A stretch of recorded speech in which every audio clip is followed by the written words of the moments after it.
The Count of Monte Cristo, Chapter 15, Number 34 and Number 27. Dantes passed through all the stages of torture natural to prisoners in suspense. He was sustained at first by that pride of conscious innocence which is the sequence to hope. Then he began to doubt his own innocence, which justified in some measure the governor's belief in his mental alienation. And then, relaxing his sentiment of pride, he addressed his supplications not to God but to man. God is always the last resource. Unfortunates, who ought to begin with God, do not have any hope in him till they have exhausted all other means of deliverance. Dantes asked to be removed from his present dungeon into another, even if it were darker and deeper, for a change, however disadvantageous, was still a change, and would afford him some amusement. He entreated to be allowed to walk about, to have fresh air, books and writing materials. His requests were not granted, but he went on asking all the same. He accustomed himself to speaking to the new jailer, although the latter was, if possible, more taciturn than the old one.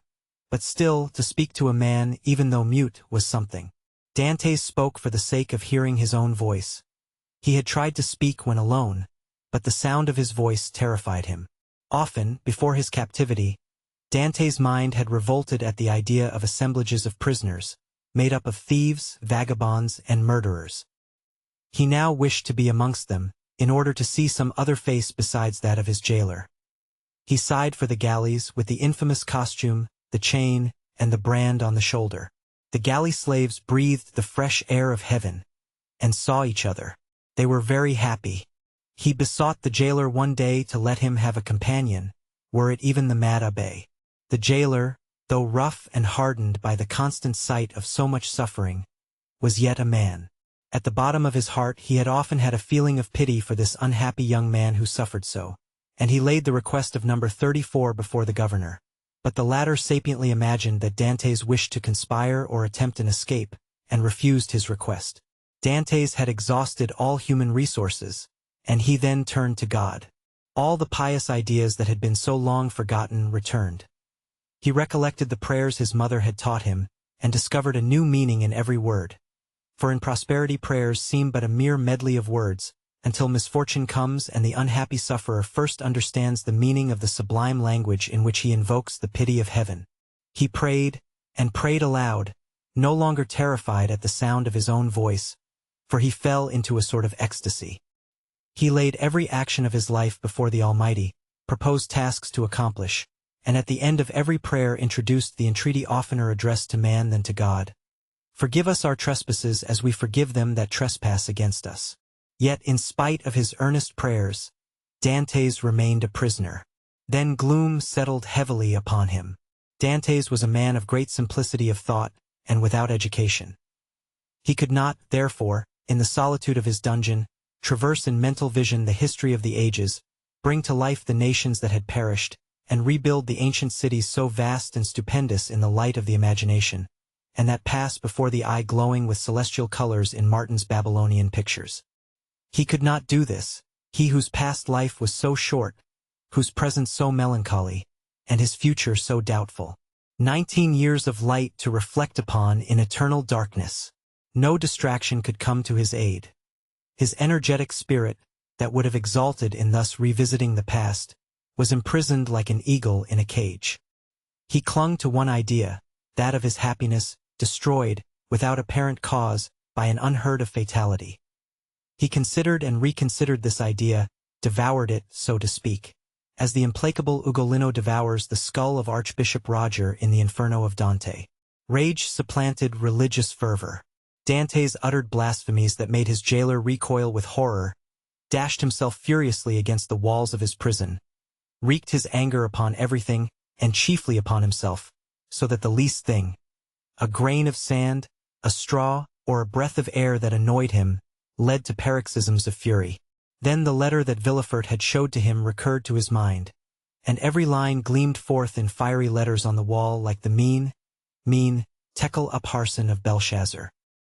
He told himself that it was the enmity of man, and not the vengeance of heaven, that had thus plunged him into the deepest misery. He consigned his unknown persecutors to the most horrible tortures he could imagine, and found them all insufficient, because after torture came death, and after death, if not repose, at least the boon of unconsciousness. By dint of constantly dwelling on the idea that tranquility was death, and if punishment were the end in view, other tortures than death must be invented, he began to reflect on suicide. Unhappy he, who, on the brink of misfortune, broods over ideas like these. Before him is a dead sea that stretches in azure calm before the eye. But he who unwarily ventures within its embrace finds himself struggling with a monster that would drag him down to perdition. Once thus ensnared, unless the protecting hand of God snatch him thence, all is over, and his struggles but tend to hasten his destruction. This state of mental anguish is, however, less terrible than the sufferings that precede or the punishment that possibly will follow. There is a sort of consolation at the contemplation of the yawning abyss, at the bottom of which lie darkness and obscurity. Edmund found some solace in these ideas. All his sorrows, all his sufferings, with their train of gloomy specters, fled from his cell when the angel of death seemed about to enter. Dantes reviewed his past life with composure, and, looking forward with terror to his future existence, chose that middle line that seemed to afford him a refuge. "Sometimes," said he, "in my voyages, when I was a man and commanded other men, I have seen the heavens overcast, the sea rage and foam, the storm arise, and like a monstrous bird, beating the two horizons with its wings. Then I felt that my vessel was a vain refuge, that trembled and shook before the tempest. Soon the fury of the waves and the sight of the sharp rocks announced the approach of death, and death then terrified me, and I used all my skill and intelligence as a man and a sailor to struggle against the wrath of God. But I did so because I was happy, because I had not courted death, because to be cast upon a bed of rocks and seaweed seemed terrible, because I was unwilling that I, a creature made for the service of God, should serve for food to the gulls and ravens. But now it is different. I have lost all that bound me to life, death smiles and invites me to repose. I die after my own manner, I die exhausted and broken-spirited, as I fall asleep when I have paced 3,000 times round my cell. That is 30,000 steps or about 10 leagues. No sooner had this idea taken possession of him than he became more composed, arranged his couch to the best of his power, ate little and slept less, and found existence almost supportable, because he felt that he could throw it off at pleasure, like a worn-out garment. Two methods of self-destruction were at his disposal. He could hang himself with his handkerchief to the window bars, or refuse food and die of starvation. But the first was repugnant to him. Dantes had always entertained the greatest horror of pirates, who are hung up to the yardarm. He would not die by what seemed an infamous death. He resolved to adopt the second, and began that day to carry out his resolve. Nearly 4 years had passed away. At the end of the second he had ceased to mark the lapse of time. Dantes said, "I wish to die," and had chosen the manner of his death, and fearful of changing his mind, he had taken an oath to die. "When my morning and evening meals are brought," thought he, "I will cast them out of the window, and they will think that I have eaten them." He kept his word. Twice a day he cast out, through the barred aperture, the provisions his jailer brought him, at first gaily, then with deliberation, and at last with regret. Nothing but the recollection of his oath gave him strength to proceed. Hunger made viands once repugnant now acceptable. He held the plate in his hand for an hour at a time, and gazed thoughtfully at the morsel of bad meat, of tainted fish, of black and moldy bread. It was the last yearning for life contending with the resolution of despair. Then his dungeon seemed less somber, his prospects less desperate. He was still young, he was only 4 or 25, he had nearly 50 years to live. What unforeseen events might not open his prison door, and restore him to liberty? Then he raised to his lips the repast that, like a voluntary Tantalus, he refused himself, but he thought of his oath and he would not break it. He persisted until, at last, he had not sufficient strength to rise and cast his supper out of the loophole. The next morning he could not see or hear. The jailer feared he was dangerously ill. Edmund hoped he was dying. Thus the day passed away. Edmund felt a sort of stupor creeping over him which brought with it a feeling almost of content. The gnawing pain at his stomach had ceased. His thirst had abated. When he closed his eyes, he saw myriads of lights dancing before them like the will-o'-the-wisps that play about the marshes. It was the twilight of that mysterious country called death. Suddenly, about 9 o'clock in the evening, Edmund heard a hollow sound in the wall against which he was lying.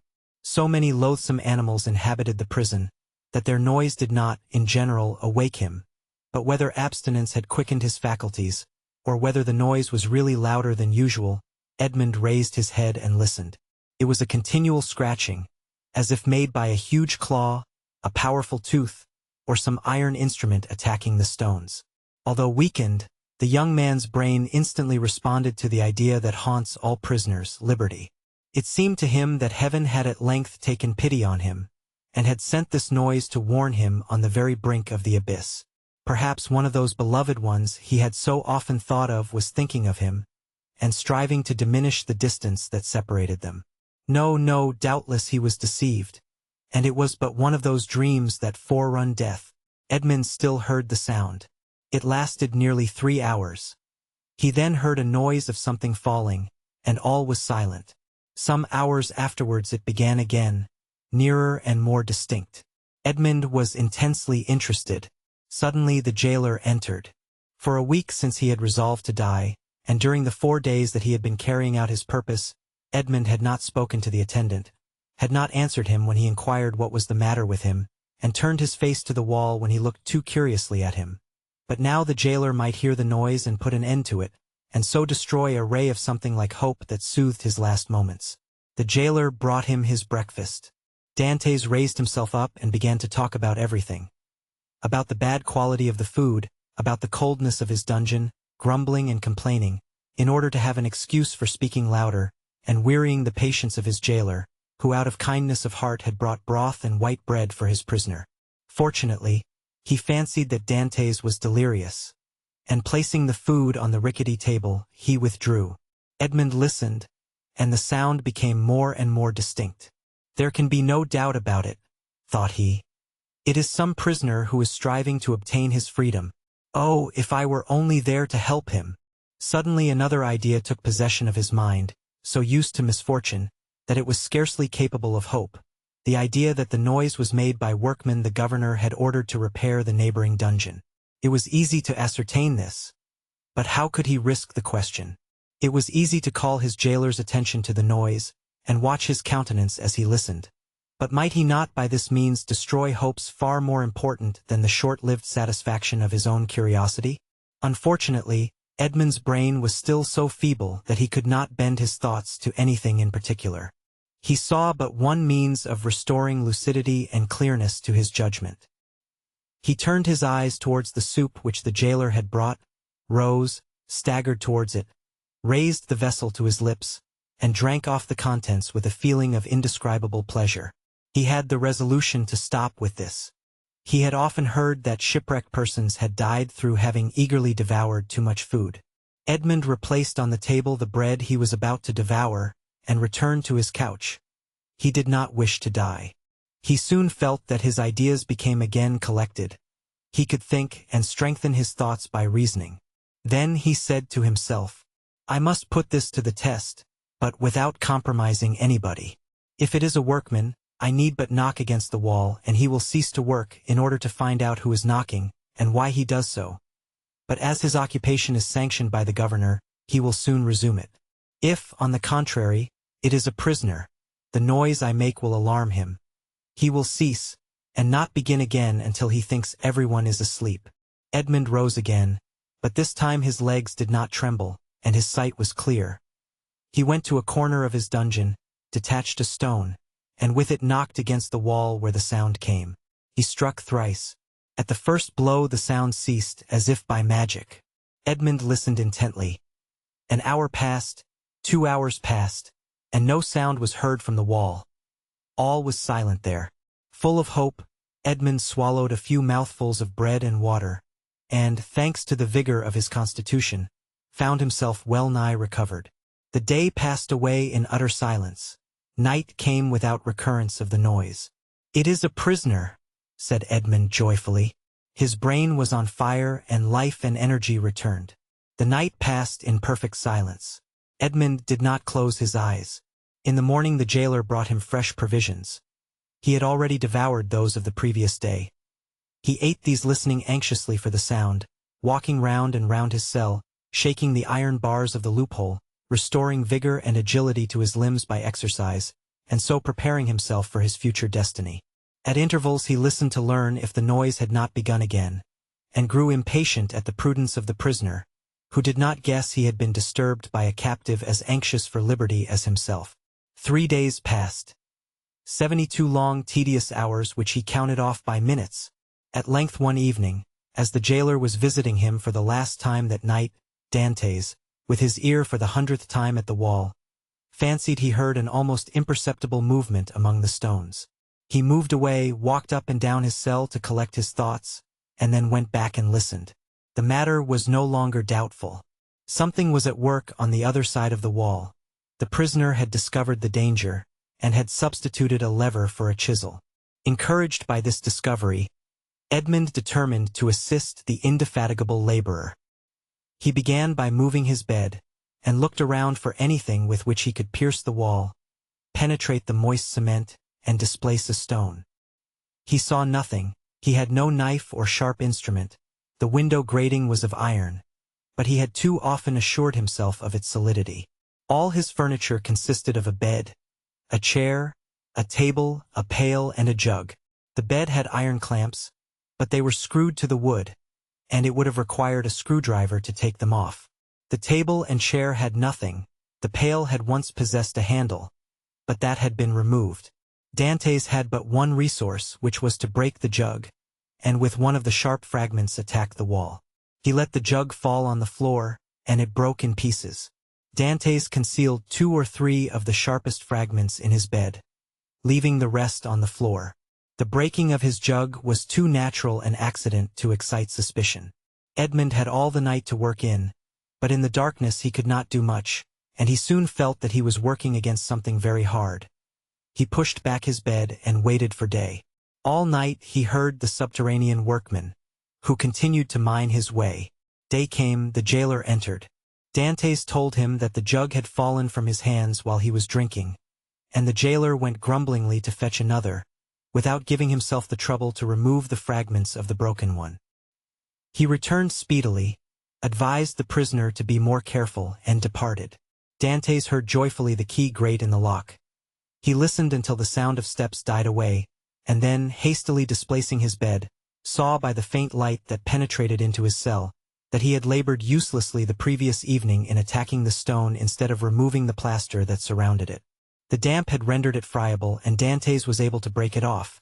In small morsels, it is true, but at the end of half an hour he had scraped off a handful.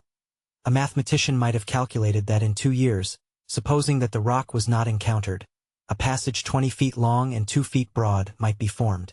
The prisoner reproached himself with not having thus employed the hours he had passed in vain hopes, prayer, and despondency. During the 6 years that he had been imprisoned, what might he not have accomplished? This idea imparted new energy, and in 3 days he had succeeded, with the utmost precaution, in removing the cement and exposing the stonework. The wall was built of rough stones, among which, to give strength to the structure, blocks of hewn stone were at intervals embedded. It was one of these he had uncovered, and which he must remove from its socket. Dantes strove to do this with his nails, but they were too weak. The fragments of the jug broke, and after an hour of useless toil, Dantes paused with anguish on his brow. Was he to be thus stopped at the beginning, and was he to wait inactive until his fellow workman had completed his task? Suddenly an idea occurred to him. He smiled, and the perspiration dried on his forehead. The jailer always brought Dantes soup in an iron saucepan. This saucepan contained soup for both prisoners, for Dantes had noticed that it was either quite full or half empty, according as the turnkey gave it to him or to his companion first. The handle of this saucepan was of iron. Dantes would have given 10 years of his life in exchange for it. The jailer was accustomed to pour the contents of the saucepan into Dantes' plate, and Dantes, after eating his soup with a wooden spoon, washed the plate, which thus served for every day. Now when evening came, Dantes put his plate on the ground near the door. The jailer, as he entered, stepped on it and broke it. This time he could not blame Dantes. He was wrong to leave it there, but the jailer was wrong not to have looked before him. The jailer, therefore, only grumbled. Then he looked about for something to pour the soup into. Dante's entire dinner service consisted of one plate. There was no alternative. "Leave the saucepan," said Dantes. "You can take it away when you bring me my breakfast." This advice was to the jailer's taste, as it spared him the necessity of making another trip. He left the saucepan. Dantes was beside himself with joy. He rapidly devoured his food, and after waiting an hour, lest the jailer should change his mind and return, he removed his bed, took the handle of the saucepan, inserted the point between the hewn stone and rough stones of the wall, and employed it as a lever. A slight oscillation showed Dantes that all went well. At the end of an hour the stone was extricated from the wall, leaving a cavity 1.5 feet in diameter. Dantes carefully collected the plaster, carried it into the corner of his cell, and covered it with earth. Then, wishing to make the best use of his time while he had the means of labor, he continued to work without ceasing. At the dawn of day he replaced the stone, pushed his bed against the wall, and lay down. The breakfast consisted of a piece of bread. The jailer entered and placed the bread on the table. "Well, don't you intend to bring me another plate?" said Dantes. "No," replied the turnkey. "You destroy everything. First you break your jug, then you make me break your plate. If all the prisoners followed your example, the government would be ruined. I shall leave you the saucepan and pour your soup into that. So for the future I hope you will not be so destructive." Dantes raised his eyes to heaven and clasped his hands beneath the coverlet. He felt more gratitude for the possession of this piece of iron than he had ever felt for anything. He had noticed, however, that the prisoner on the other side had ceased to labor. No matter, this was a greater reason for proceeding. If his neighbor would not come to him, he would go to his neighbor. All day he toiled on untiringly, and by the evening he had succeeded in extracting 10 handfuls of plaster and fragments of stone. When the hour for his jailer's visit arrived, Dantes straightened the handle of the saucepan as well as he could, and placed it in its accustomed place. The turnkey poured his ration of soup into it, together with the fish. For thrice a week the prisoners were deprived of meat. This would have been a method of reckoning time, had not Dantes long ceased to do so. Having poured out the soup, the turnkey retired. Dantes wished to ascertain whether his neighbor had really ceased to work. He listened. All was silent, as it had been for the last 3 days. Dantes sighed. It was evident that his neighbor distrusted him. However, he toiled on all the night without being discouraged. But after 2 or 3 hours he encountered an obstacle. The iron made no impression, but met with a smooth surface. Dantes touched it and found that it was a beam. This beam crossed, or rather blocked up, the hole Dantes had made. It was necessary, therefore, to dig above or under it. The unhappy young man had not thought of this. "Oh, my God, murmured he. "I have so earnestly prayed to you, that I hoped my prayers had been heard, after having deprived me of my liberty, after having deprived me of death, after having recalled me to existence. My God, have pity on me, and do not let me die in despair." "Who talks of God and despair at the same time?" said a voice that seemed to come from beneath the earth, and, deadened by the distance, sounded hollow and sepulchral in the young man's ears. Edmund's hair stood on end, and he rose to his knees. "Ah," said he, "I hear a human voice." Edmund had not heard anyone speak save his jailer for 4 or 5 years, and a jailer is no man to a prisoner. He is a living door, a barrier of flesh and blood, adding strength to restraints of oak and iron. "In the name of heaven," cried Dantes, "speak again, though the sound of your voice terrifies me." "Who are you? Who are you?" said the voice. "An unhappy prisoner," replied Dantes, who made no hesitation in answering. "Of what country?" "A Frenchman." "Your name?" "Edmond Dantes." "Your profession?" "A sailor." "How long have you been here?" "Since the 28th of February, 1815. "Your crime?" "I am innocent." "But of what are you accused?" "Of having conspired to aid the Emperor's return." "What for the Emperor's return?" "The Emperor is no longer on the throne, then." He abdicated at Fontainebleau in 1814, and was sent to the island of Elba. But how long have you been here that you are ignorant of all this? Since 1811. Dantes shuddered. This man had been 4 years longer than himself in prison. Do not dig any more, said the voice. Only tell me how high up is your excavation? On a level with the floor. How is it concealed? Behind my bed. Has your bed been moved since you have been a prisoner? No. What does your chamber open on? A corridor. And the corridor? On a court. Alas! Murmured the voice. Oh, what is the matter? Cried Dantes. I have made a mistake owing to an error in my plans. I took the wrong angle and have come out 15 feet from where I intended. I took the wall you are mining for the outer wall of the fortress. But then you would be close to the sea? That is what I hoped. And supposing you had succeeded? I should have thrown myself into the sea, gained one of the islands near here, the Isle de Dôme or the Isle de Tiburon, and then I should have been safe. Could you have swum so far? Heaven would have given me strength. But now all is lost. All? Yes. Stop up your excavation carefully. Do not work any more, and wait until you hear from me. Tell me, at least, who you are. I am number 27. You mistrust me, then? Said Dantes. Edmund fancied he heard a bitter laugh resounding from the depths.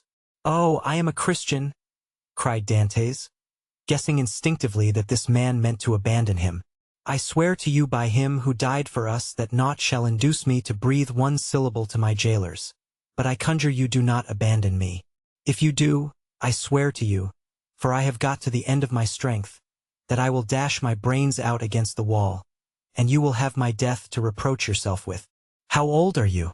Your voice is that of a young man. I do not know my age, for I have not counted the years I have been here. All I do know is that I was just 19 when I was arrested the 28th of February 1815. Not quite 26, murmured the voice. At that age he cannot be a traitor. Oh, no, no, cried Dantes. I swear to you again, rather than betray you, I would allow myself to be hacked in pieces. You have done well to speak to me and ask for my assistance, for I was about to form another plan and leave you, but your age reassures me. I will not forget you. Wait. How long? I must calculate our chances. I will give you the signal. But you will not leave me. You will come to me, or you will let me come to you. We will escape, and if we cannot escape we will talk. You of those whom you love, and I of those whom I love. You must love somebody? No, I am alone in the world. Then you will love me. If you are young, I will be your comrade. If you are old, I will be your son. I have a father who is 70 if he yet lives. I only love him and a young girl called Mercedes. My father has not yet forgotten me, I am sure, but God alone knows if she loves me still. I shall love you as I loved my father. It is well, returned the voice. Tomorrow. These few words were uttered with an accent that left no doubt of his sincerity. Dantes rose, dispersed the fragments with the same precaution as before, and pushed his bed back against the wall. He then gave himself up to his happiness. He would no longer be alone. He was, perhaps, about to regain his liberty. At the worst, he would have a companion, and captivity that is shared is but half captivity. Plaints made in common are almost prayers, and prayers where 2 or 3 are gathered together invoke the mercy of heaven. All day Dantes walked up and down his cell. He sat down occasionally on his bed, pressing his hand on his heart. At the slightest noise he bounded towards the door. Once or twice the thought crossed his mind that he might be separated from this unknown, whom he loved already, and then his mind was made up. When the jailer moved his bed and stooped to examine the opening, he would kill him with his water jug. He would be condemned to die, but he was about to die of grief and despair when this miraculous noise recalled him to life. The jailer came in the evening. Dantes was on his bed. It seemed to him that thus he better guarded the unfinished opening. Doubtless there was a strange expression in his eyes, for the jailer said, "Come, are you going mad again?" Dantes did not answer. He feared that the emotion of his voice would betray him. The jailer went away shaking his head. Night came. Dantes hoped that his neighbor would profit by the silence to address him, but he was mistaken. The next morning, however, just as he removed his bed from the wall, he heard 3 knocks. He threw himself on his knees. "Is it you?" said he. "I am here. Is your jailer gone?" "Yes," said Dantes. "He will not return until the evening, so that we have 12 hours before us." "I can work then?" said the voice. "Oh, yes, yes. This instant, I entreat you." In a moment that part of the floor on which Dantes was resting his 2 hands, as he knelt with his head in the opening, suddenly gave way. He drew back smartly, while a mass of stones and earth disappeared in a hole that opened beneath the aperture he himself had formed. Then from the bottom of this passage, the depth of which it was impossible to measure, he saw appear, first the head, then the shoulders, and lastly the body of a man, who sprang lightly into his cell.